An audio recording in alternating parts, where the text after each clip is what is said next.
Proclamação do Evangelho de Jesus Cristo segundo João. Naquele tempo, disse Jesus a seus discípulos: Tenho ainda muitas coisas a dizer-vos, mas não sois capazes de as compreender agora. Quando, porém, vier o Espírito da verdade, ele vos conduzirá à plena verdade. Pois ele não falará por si mesmo, mas dirá tudo o que tiver ouvido, e até as coisas futuras vos anunciará. Ele me glorificará, porque receberá do que é meu, e vô-lo anunciará. Tudo que meu Pai possui é meu. Por isso disse que o que ele receberá e vós anunciará é meu. Palavra da salvação. Meus irmãos e minhas irmãs, paz e bem.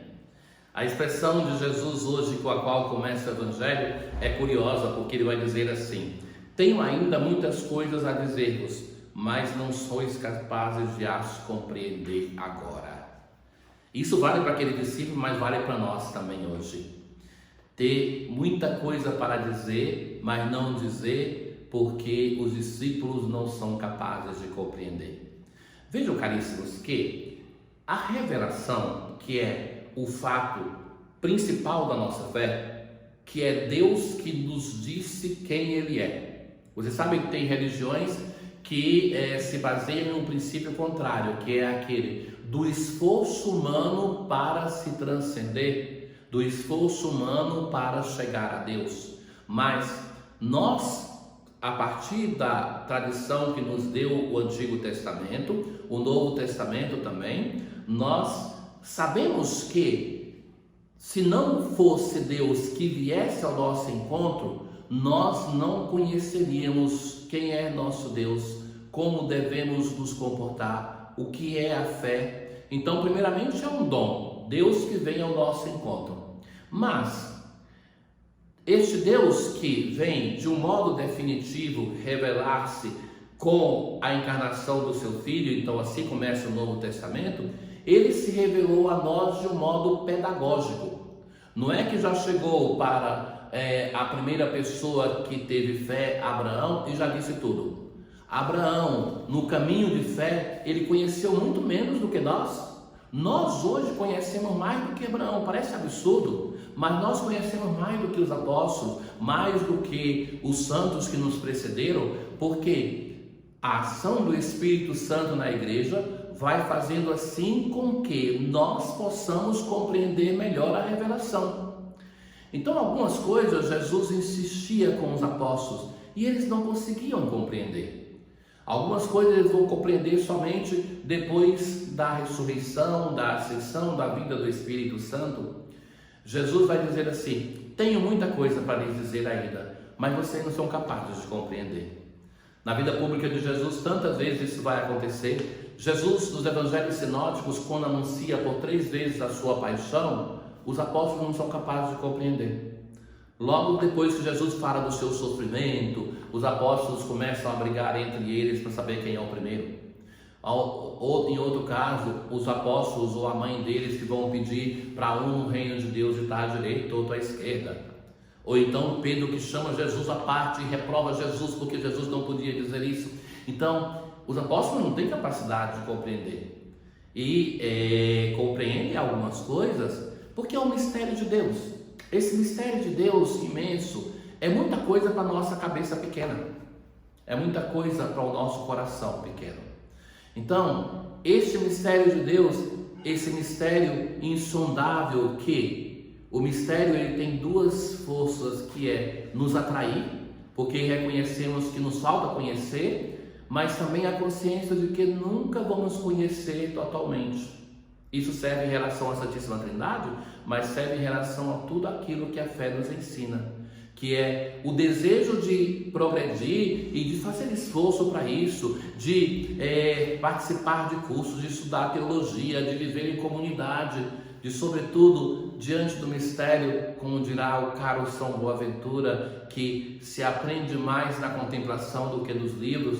Então, a necessidade e a vontade de penetrar esse mistério de Deus, esse mistério insondável de Deus, mas a consciência também de que nós somos limitados. Jesus vai dizer assim: você não tem capacidade. E todos nós vivemos isso. Tantas vezes na minha pastoral, tantas vezes com pessoas que eu acompanhei, tantas vezes com amigos caros, eu buscava insistir com algumas coisas que eles não conseguiam compreender. Por exemplo, mudar a imagem de Deus, que é determinante do caminho de fé, para um Deus misericordioso, que é o desafio que a fé nos propõe. E tantas vezes as pessoas são fixadas nessa imagem ruim de Deus, de um Deus juiz, de um Deus que castiga, e que isso impede de fazer um salto de qualidade na fé, porque com isso toda a nossa vida de fé seria repensada. Então, nesses casos, tantas vezes eu insistia, falava, mas via que a pessoa não era preparada para fazer essa mudança. Então eu voltava atrás e continuava acompanhando a pessoa, repropunha o tema depois, mas não se conseguia. Aí depois o acompanhamento espiritual se faz assim, de idas e vindas, como Jesus nos ensina. Por quê? Porque os apóstolos não estavam em condições de compreender. Mas aí ele vai dizer assim: quando porém vier o Espírito da verdade, ele vos conduzirá à plena verdade.